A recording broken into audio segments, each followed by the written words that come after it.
Hey soldiers, it's getting bad out there. We've got an Uber competitor coming to the market, and they've got a very unique option that you, as a customer, can opt for. Um, Pretty interesting. Okay, will this be able to happen? It's as a result of the crime and violence in major cities. It's actually turning these cities in some ways into armed camps. Go back and watch the movie RoboCop, the original. Now, in that movie, it was set in what they were calling old Detroit, okay? And it was so bad that the cops were, pretty much looked at as a joke. The criminals were, totally out of control and extremely violent and unpredictable. And so they had to create a robot cop in order to quell all of this crime and violence that was going on. So it's kind of like today in most major cities, just without RoboCop. Uber with guns. Black Wolf ride sharing app has armed drivers, and it's coming to New York City. All right, so you know what to do, guys. Hit the thumbs up. Let others know about this video. The way you vote yes, your vote of confidence, is to hit that thumbs up. Share this with a friend, with a loved one. And if you are not subscribed to the Soldiers of Finance channel, it's easy to do.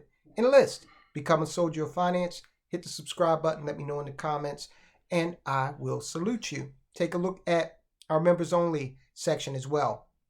Hit that join button. Learn more. It's the Netflix of financial education. All right, guys. So look, we cover crime and violence and how it's destroying property values, how retailers and other businesses are saying, hey, we got to get the hell out of here. We're taking our business. We're taking our jobs. Sorry, we can't do it anymore. And it's actually having a really detrimental and deleterious effect on the inner cities. Now, you would think, with all the talk that comes out of the mouths of these liberal politicians, bit my tongue, guys, so, I have a little bit of a impediment going on here. But you would think that they would look at this and say, wow, the minorities in my city, they are subject to crime, violence, property damage, even murder, okay, at an inordinately higher rate than other places. And I don't like that, because I always talk about, helping black people, right? Helping minorities, right?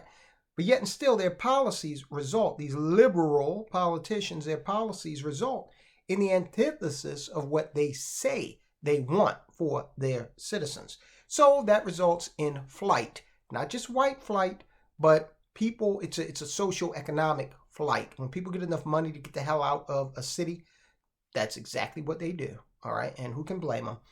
The surge in violent crime nationwide has inspired a former bodyguard to launch a ride-sharing app that features armed drivers, with plans for a Big Apple launch within the next 4 months. So, no longer are there the days when you could think, oh, I'll just catch a cab and everything will be cool. But now it's like, hey, depending on what area I'm going through, there may be a BLM riot. They may want to drag me out of the car and beat the hell out of me because of the color of my skin. Maybe I need some extra protection. And being that I'm not a senator like, Chuck Schumer, who doesn't like guns unless they are protecting him. Unless you're that kind of person, or, Matt Damon, he's another one, surrounded by guns and bodyguards. If he needs to go somewhere, he thinks that his life will be in danger. Not good enough for you, right? He is a constant opponent of your Second Amendment rights. So now, this guy, with this company that he has founded, Black Wolf, is saying that, hey, I'm going to bring that kind of protection to you, the average person. He might have something here, especially as crime continues to devolve. So I really applaud this guy for saying, look, here's a growing need, and I'm going to address it and make some money in the process. Kerry King Brown, a 32-year-old former private investigator who worked for Congressman Marjorie Taylor Greene, is the brains behind Black Wolf, a startup that currently has around 15 cars servicing the metro Atlanta area. So they're cutting their teeth in Atlanta, which is not one of the safest places. So they're getting a lot of good on the ground experience. Who are mostly on the news getting robbed, getting assaulted? The average person, Brown told Atlanta News First. What I'm creating is a necessary evil. It's a necessity. He's right. There's a void out there. People want to feel safe, and he's doing something to provide that to the average citizen. And the thing about that, from the standpoint of making money, is there are more of us than there are of them. So instead of saying I'm going to compete for the business of some Uber celebrity or some politician, let me go for the masses and give them a service offering that they can afford. Okay, duplicating that many times over. Look, McDonald's sells more beef than Ruth Chris. All right. So, and their bottom line is, a lot healthier as well. In the week since it has launched, there have been some 80,000 downloads, according to Atlanta First News. Quote, every Black Wolf app vehicle comes equipped with GPS tracking and live streaming technology that allows our riders to share with their loved ones, the company says on its Facebook page. Now, I do know that Uber also has that GPS technology that allows you to track where the car is as well. Seems to be par for the course in that type of industry. And I'm sure Lyft does the same thing. The app, which utilizes real-time data to let others know of the rider's locations, charges a premium rate to ride with a driver who is armed. You might be wondering, who would need this? Well, I gave the example earlier about, just turning a corner and, oh, there's a riot. Oh, now they're behind me. What do I do? Well, if somebody hops out with a firearm, they might be amenable to just backing off and, seeking redress at the local Walgreens instead of, accosting you and your driver. Another, and I can see this happening in a place like Atlanta. Say you want to go to a club, okay? And some of the clubs down there have been known to get somewhat assertive, okay? Club goers, rather, have known to get somewhat assertive, not necessarily following the Marcus de Queensberry rules of combat. So sometimes you need just a little extra help. And he's not saying, or this article does not go into detail about whether or not he's kind of mixing the bodyguard services in there with the ride sharing. But if you're riding along with somebody who has a firearm, then, certain situations you're going to be able to avoid.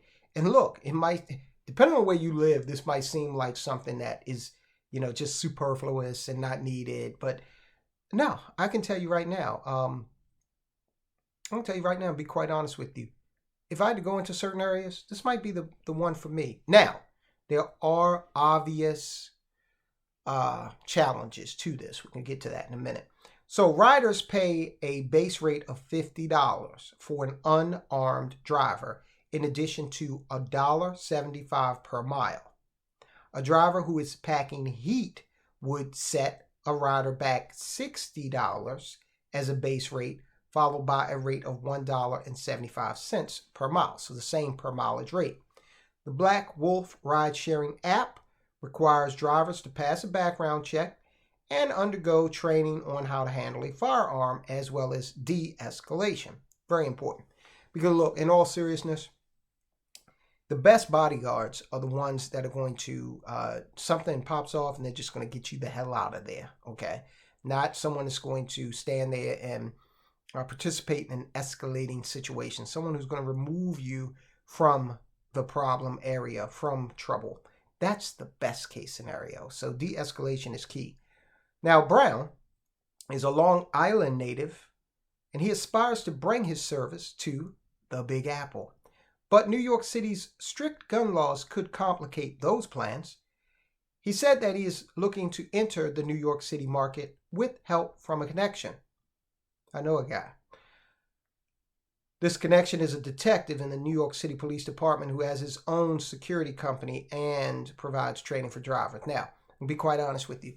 I think there are thousands of other cities that he will probably bring this service to and have a lot more success with a lot less red tape and a lot less potential for somebody going to jail, one of his drivers, or maybe even him being indicted. New York City's crazy. I don't know why he would want to do business there, okay? And the gun laws are extremely restrictive. So God forbid that one of these drivers ends up in a situation where they have to act and they have to use a firearm. That could wipe his company out, okay? I would imagine the insurance alone to set up something like this in, of all places, regulatory heavy New York City, okay, where they are, just rabid about not being friendly to gun culture at all. I don't know, guys. I think that the success he's seeing in Atlanta has to do with the cultural acceptance of firearms in the South, okay? Brown acknowledged the strict gun laws, said it would make it difficult to obtain a permit to carry a firearm. Brown told the Post that he got the idea for the app by expanding his original business, which included transportation lines for schools. It expanded as I put a little bit more time and effort into it, he said. Brown said his focus was on, quote, how can I make this for everyday people? The company is looking to staff drivers who have had experience in either law enforcement, private security, or the military, Brown told the Post. We want retired officers, he said. We want guys who have been in the military or private sector, so it's not just cops. And I would not be surprised if this guy goes on to found some type of alternative to the police. Prince Harry, he's having a tough time getting protection because the British just told him, no, you cannot hire the police, okay? That's for the general good, not your personal bodyguard, buddy. We don't even care if you are a so-called royalty. Maybe Brown needs to talk to the prince and say, hey, buddy, look, we got your back, okay? We can handle this for you. Brown told the Post that, quote, an average person, unquote, who has no background in handling a gun would have to go through detailed training in order to get hired. I wouldn't even bother with that if I were him. That's a hell of a liability. I think he was on the right track when he talked about retired military and law enforcement. Quote, we have to bring them up to speed to the formality of how we operate. We cannot just hire anybody and everybody. So when I was a firefighter, that was a long lead up between the point at which you joined that volunteer fire organization and the time where you were on the street actually able to respond to calls, okay? That's what knocked a lot of people out. It was just a lot of training, justifiably so, right? And then even after the training, you weren't just out there, freelancing. You had to go out with people who were experienced, okay, until you gained a level of experience. All right, so you did that for your fire training. Your EMS training was another level of complexity. Your emergency vehicle operations training, yet another level of complexity. On and on and on, okay? So I would imagine that if someone's going to come in off the street and say, hey, I'd like to work in this capacity, if they're not bringing a law enforcement certificate with them or a DD-214, they are going to have a long lead-up time. Okay, he went on to say that rising crime in large cities is helping to fuel demand for the app, I bet. Quote, does the crime help? Yeah, it does, unquote, he said. I'm creating something that solves a problem. He's absolutely right about that. People are understanding that this is needed. Unfortunately, it is, especially, again, among the socioeconomic class that has to date been excluded from private security, having that as an option to protect themselves and their family. Brown said that there are plans to expand into other markets, including Los Angeles, Dallas, and Miami. We're doing our homework, he said. It's probably going to have a lot less red tape, easy go of it in Dallas and Miami. Again, states that appreciate gun culture, understand the Second Amendment, why it's important. LA, another animal entirely. I see what he's doing there, though. He's trying to target these areas with large populations. The guy wants to make money. I get it. And, he's just got to be careful, I believe, going into these blue cities because you know, I mean, running any kind of business is not easy in a deep blue place like LA or New York. Okay, now are we at the point of economic no return? Actually, I'm not going to go with that because hopefully we've got a video out there that talks about that. But hopefully by the time you see this, hopefully they would have resolved this debt issue, this debt ceiling issue. Instead, I want you to watch this. The plan for your future. The Bilderberg meeting happened recently. They hate guns, okay? They want you to be defenseless. Anyway, look into that. It's not a conspiracy, really happened. They're planning your future. And unless you get in there and make plans for your financial future, their plan is probably going to be the one that kicks in for you, and you don't want that. Guys, check out the video. I'll talk to you soon.